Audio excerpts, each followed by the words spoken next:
Praise the lord. ప్రభు అయిన యేసుక్రీస్తు నామం పేరిట ఈ మాటలు వింటున్న ప్రతి ఒక్కరికి నా హృదయపూర్వక వందనాలు. కీర్తనల గ్రంథం 123వ అధ్యాయం 2వ వచనం.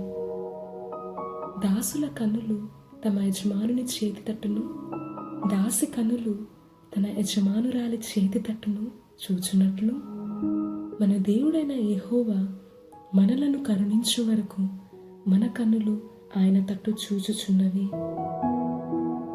ఈ వచనం మనం ధ్యానించినట్లయితే దేవుని మీద పరిపూర్ణంగా ఆధారపడే వ్యక్తి యొక్క మనసు ఎలా ఉండాలో మనం నేర్చుకోగలం. ఒక నిజమైన దాసుడు తన యజమానుడు ఏం ఆదేశిస్తాడో, తనకి ఏ బాధ్యతను అప్పగిస్తాడో ఆ పనంతటిని నమ్మకంగా నెరవేర్చి తన యజమానుని సంతోషపెట్టి ఆయన దయను, ఆశీర్వాదాలను పొందుకోవాలని ఆశపడతాడు.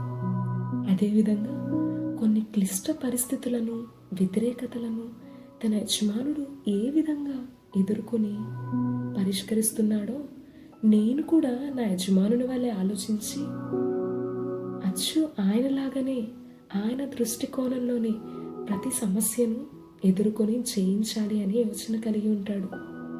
ఇట్టి ఆలోచన కలిగి ఉన్న దాసుడు నష్టపోవడం, ఓటమి పాలవడం మనం చూడము.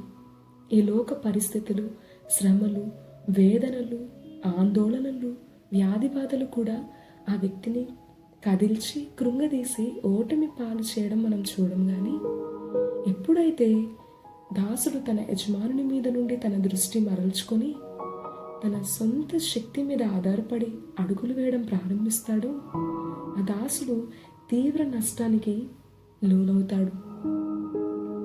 సామెతల గ్రంథం 3వ అధ్యాయం 5-6 వచనాలు మనం చూసినట్లయితే, నీ స్వబుద్ధిని ఆధారం చేసుకొనక నీ పూర్ణ హృదయముతో యెహోవా యందు నమ్మకం ఉంచుము. నీ ప్రవర్తన అంతటి యందు ఆయన అధికారంలో ఒప్పుకొను.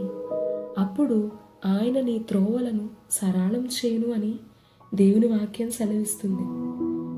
మన సొంత నిర్ణయాలు, మన ఇష్టం మనకి నష్టాన్ని తెచ్చిపెడతాయి. ఎప్పుడైతే మన యజమానుడైన యేసు మీద నుండి మన దృష్టి మరల్చుకుంటామో ఆనాటి నుండే మనం ఎన్నో ఇబ్బందులు పాలవుతాం, ఓటమి పాలవుతాం.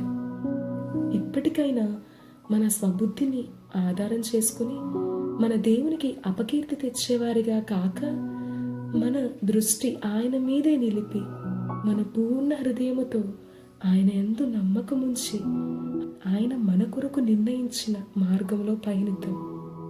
ఆయన సార్వభౌమాధికారాన్ని మన జీవితాల్లో కలిగి ఉందాం.